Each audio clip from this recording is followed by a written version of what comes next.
Good morning everyone. My name is Tanveer Ahmed. I welcome you all for the today online learning class. The topic of the discussion is cotton. In the previous class we have learned about the synthetic and artificial, synthetic or natural fiber. Today we gonna learn about the cotton. What is cotton? Class में हमने synthetic fibre के बारे में और natural fibre के बारे में आपको पढ़ाया था। तो आज हम कॉटन के बारे में सीखेंगे, कॉटन होती क्या है। ठीक है, चलिए स्टार्ट करते हैं।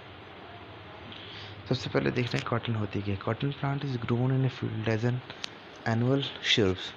It grow best in a warm weather. तो कॉटन प्लांट जो होती हैं वो काफ़ी ज़्यादा वार्म वेदर में उनको क्या कहती है, उगाई जाती हैं। It required temperature range from 21 to 27 degree. उनके लिए टेम्परेचर, उस शब्स के लिए टेम्परेचर का एनवायरमेंटल टेम्परेचर क्या होनी चाहिए, 21 to 27 डिग्री। ठीक है, उसके बाद आती है rainfall between 50 centimetre to 80 centimetre is required for its adequate growth. और उनके लिए एडिक्वेट ग्रोथ होने के लिए 50 सेंटीमीटर टू 80 सेंटीमीटर का रेनफॉल कंटिन्यूस चाहिए इसको। Black soil has the ability to retain moisture and it is best suited for the cultivation of a cotton plant. तो और इसके लिए हमको ब्लैक सॉइल की ज़रूरत पड़ती है ज़रूरत। तो ब्लैक सॉइल की एक प्रॉपर्टी होती है कि वो आपकी मॉइस्चर रिटेनिंग कैपेसिटी रखती है। ठीक है, cotton is grown in abundance in China, part of the Brazil, Egypt, Mexican, Sudan, Turkey and India. In India, अब इंडिया में देखते हैं तो इंडिया में क्या होगी, आंध्र प्रदेश है, महाराष्ट्र है, ठीक है, और महाराष्ट्र है, हरियाणा है, गुजरात है और पंजाब है। These are the states where cotton are grown. Okay ना, उसके बाद देखता हूँ क्या चीज़ बताया गया। उसके बाद देखिएगा, in everyday life during the spring new cotton seed are planted, a fruit of a cotton plant, cotton balls are about the size of a lemon.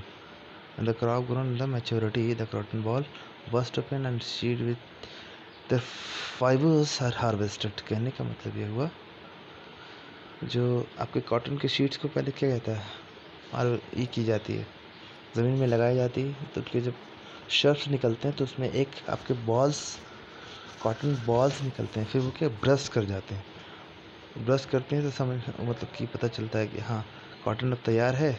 तो उसके लिए फिर क्या किया जाता है, उसके कॉटन्स को फिर क्या हार्वेस्ट की जाती है। Cotton usually hand picked from the cotton balls, fiber are then separated from the seeds by processing called the ginning of cotton. क्या कहलाती है, यही तो आपका गिनिंग ऑफ कॉटन कहलाती है। Ginning of a cotton can be done manually और by machines के द्वारा या फिर मैनुअली इसका किया जाता है। The cotton fiber thus now obtained are twisted to form a yarn। ठीक है, फिर इसको एक बंडल बनाई जाती है इसकी। This process is called spinning process. में क्या कहते हैं, कॉटन को एक बंडल बना करके इसको फिर फर्दर उसको कपड़े के लिए यूज़ की जाती है, कपड़े बनाने के लिए। During spinning fibers from a mass of the cotton balls are taken and then twisted. This is done with a simple hand operating device called the tuckli. Another hand operating device for the spinning is called the चरखा। चरखा में भी spinning operation की जाती है। पहले तो क्या बताया गया था, टकली एक, सेकंड में आपका क्या कहलाता है, वो चरखा वाला प्रोसेस कहलाती है, जिससे हम लोग कॉटन को क्या करते हैं, यन बनाते हैं। Next, on the large scale spinning of yarn is done with the help of spinning machine. Large scale में क्या करेंगे, स्पिनिंग मशीन का यूज़ करेंगे। Let us perform activity 4.3 to understand spinning of a cotton yarn। 4.2 activities को हम लोग समझते हैं यहाँ पे से। यहाँ पे बताया गया है आपको, देखिए ध्यान से क्या किया गया है। सबसे पहले करना क्या है, there are two main method by which fiber are made from a yarn, weaving and knitting. दो प्रोसेस से हम लोग फाइबर को बनाते हैं, वीविंग से और नीटिंग से। Weaving is the process arranging two yarn together. Weaving is the process of arranging two yarn together, दो यन को आपस में मिलाने की प्रोसेस को हम लोग कहते हैं weaving. Weaving of a fabric from N is carried out on the machine called looms, और जो मशीन में की जाती है उन्हें लूम्स कहते हैं। Looms are either hand operated or power operated, या तो हैंड ऑपरेटेड होगा या तो पावर ऑपरेटेड होगा।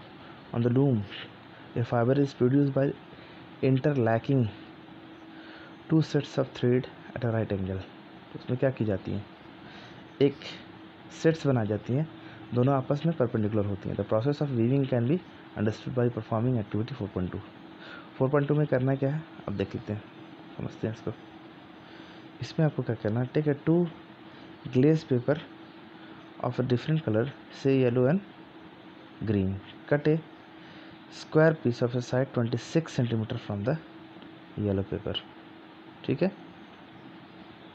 From the green paper cut a square, in the yellow paper cut sheet of 2 centimeter each at equal distance, okay. From a green paper cut a strip of 2 centimeter wide, ठीक है।